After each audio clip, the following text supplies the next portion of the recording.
This happened about 6 months ago, and honestly, I'm still trying to process what I saw. I haven't told anyone in my real life about this because, well, they'd probably think I was making it up, or worse, they'd think I was crazy. But I know what I saw, and I know why I'll never go back. My stepbrother, let's call him David for now, and I have never been close or seen eye to eye. He had always been the outdoorsy type.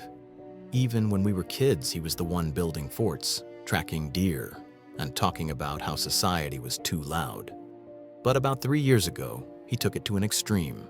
He sold his apartment, his car, and pretty much everything he owned, and bought a plot of land way out in the woods. I'm talking miles from the nearest paved road, completely off-grid. Solar panels, well water, the whole 9 yards. We kept in touch rarely via satellite text, and I hadn't actually seen him since he left. So when I got a message from him saying he was finally settled and wanted me to come up for a long weekend to meet his new wife, I was shocked. I didn't even know he was dating anyone, let alone married. He said her name was Sarah, and that they'd met in the nearest town a year ago. He sounded happy, though, happier than I'd heard him in years. So wanting to meet this person who's made him so happy, I agreed to go. The 6-hour drive up was brutal. The GPS cut out about an hour before I even reached his turnoff. I had to navigate by a screenshot of a map he'd sent me. The road to his cabin wasn't really a road. It was just 2 tire tracks worn into the dirt and gravel, winding up through dense, suffocating pine trees. By the time I saw the cabin, the sun was already dipping below the tree line, casting these long, stretching shadows across the clearing. The cabin itself was impressive, I'll give him that. Hand-built logs, a big stone chimney, a wraparound porch. It looked like something out of a magazine, but quieter. There were no birds singing, no wind, just dead silence. David came out to greet me before I even turned off the engine. He looked different, thinner maybe. His beard was long and unkempt, and his eyes had this intense, wide quality to them, like he'd had too much coffee or hadn't slept in days. But he gave me a crushing hug and told me how glad he was that I made it. "Come on in," he said, grabbing my bag. "Sarah's dying to meet you. She's just finishing up dinner." We walked inside, and the interior was dimly lit by oil lamps, which gave everything a flickering orange glow. The smell of wood smoke and something savory like a roast filled the air. "Sarah," David called out. "He's here." I looked toward the kitchen area. Standing at the stove with her back to us was a woman.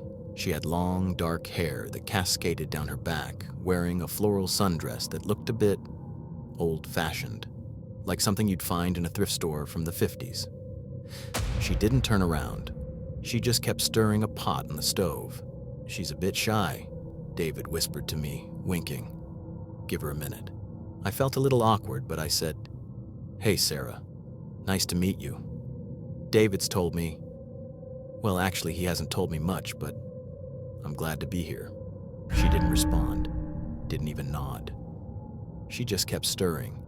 The rhythmic clink, clink, clink of the spoon against the pot was the only sound in the room. David didn't seem bothered. He just ushered me into the living room and poured us some whiskey. We sat and talked for about 20 minutes, catching up. But I couldn't focus. I kept glancing over at the kitchen. Sarah hadn't moved. She hadn't turned her head, hadn't shifted her weight, hadn't taken a break from stirring. It was like she was a statue. "Is she okay?" I asked finally, keeping my voice low. David looked over at her with this look of pure adoration that actually unsettled me more than the silence. "Oh, she's a perfectionist. She wants everything to be just right for you. She's amazing, man. She listens better than anyone I've ever met. Never complains. Just pure peace." "Right," I said. "Well, should we help her?" No, David said quickly.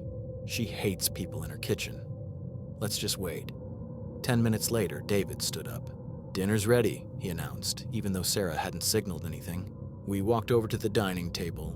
Sarah was already seated, but the weird thing was, the table was set in a way that she was facing away from the main light source, in the shadows. and she was looking down at her plate. Her hair had been pulled forward, curtaining the sides of her face. I could see her hands resting on the table, pale, very still. I sat across from David. Sarah was at the head of the table to my left. "This looks great," I lied. The food was a stew that looked a bit gray, but I was hungry. I started eating. David started eating. Sarah didn't. She just sat there, hands on the table, head bowed. "Sarah, aren't you eating?" I asked. David laughed, a sharp barking sound. "She already ate while she was cooking. Told you, she's shy. She just likes to sit with us." The dinner conversation was one-sided. I asked David questions. He answered. Every time I tried to include Sarah. "So, Sarah, where are you from?" Or, "How do you like living out here?" David would answer for her. "She's from town, but she hates it there," David would say. Or, "She loves the quiet. Don't you, honey?" And then he would look at her and smile, waiting for a response that never came. It was excruciating. I started to get this pit in my stomach, that instinctual feeling that tells you something is wrong here. I thought maybe she was being abused. Maybe she was terrified of him. She seemed so small, so passive. We stayed up for another hour, but I was done. I just wanted to go to sleep and leave first thing in the morning. David showed me to the guest room, which was right next to theirs. The walls in this cabin were thin, single-layer pine. You could hear everything. I lay in bed staring at the ceiling, listening to the wind howl outside. I couldn't sleep. Around 2 a.m., I heard voices through the wall. It was David. He was talking. I know, he was saying. "He likes you. He thinks you're beautiful. Don't worry, he won't stay long. It's just us. Always just us." I strained my ears to hear her reply. I expected a whisper, a sob, something. Silence. "I fixed that tear in your dress," David continued. "You have to be more careful. You're fragile, and I can't keep patching you up." Then David continued louder and angrier. "Stop it, sit up. Sarah, sit up. Don't look at me like that. Fix your face." It was a long time before I went to sleep that night. I just lay there, clutching my phone, which had 0 service, praying for the sun to come up. Morning came slowly. I immediately packed my bag. I was leaving. I didn't care if it was rude. I was going to make up an emergency, say my boss called, whatever. I walked out into the main room. It was empty. The kitchen was clean. "David?" I called out. No answer. I looked out the window. I saw David down by the woodpile chopping logs. He was far enough away that he wouldn't hear me if I walked around inside. I knew I should just leave. But curiosity, it's a curse. I had to know. I had to know if she needed help. If he was keeping her prisoner, I couldn't just leave her there. I walked to their bedroom door. It was closed. I knocked softly. "Sarah?" No answer. I turned the handle. It was unlocked. I pushed the door open slowly. The room was dark, the curtains drawn.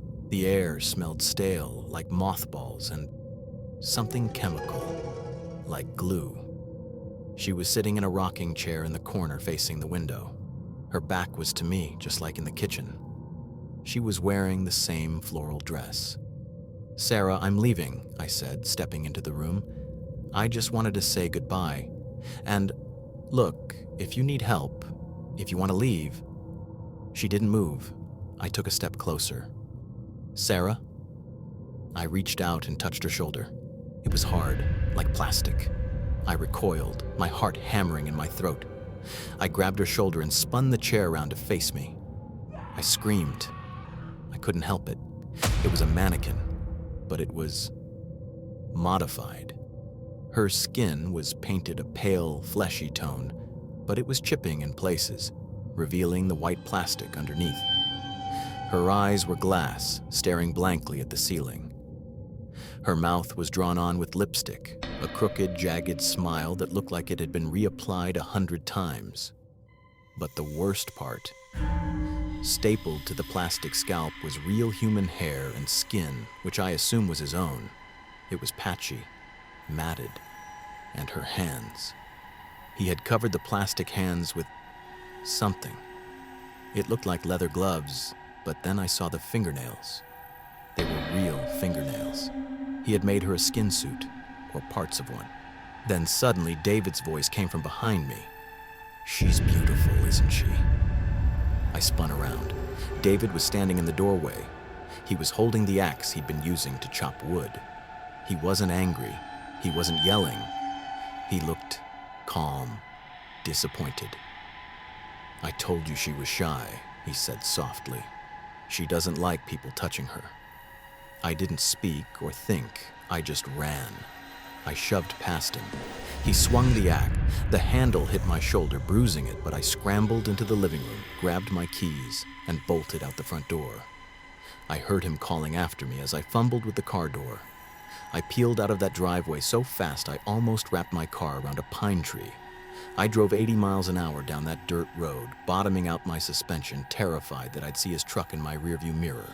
I didn't stop until I hit the interstate. I drove 6 hours straight back to the city without turning off the engine. I blocked his number. I moved apartments. No one in our family has ever heard from David since, and I'm not sure I want to know. If you enjoyed this story, if it creeped you out even a little, hit the like button and subscribe. It helps the channel more than you think. You can check out other stories about haunted places, real encounters, and Home Alone horrors with the links here.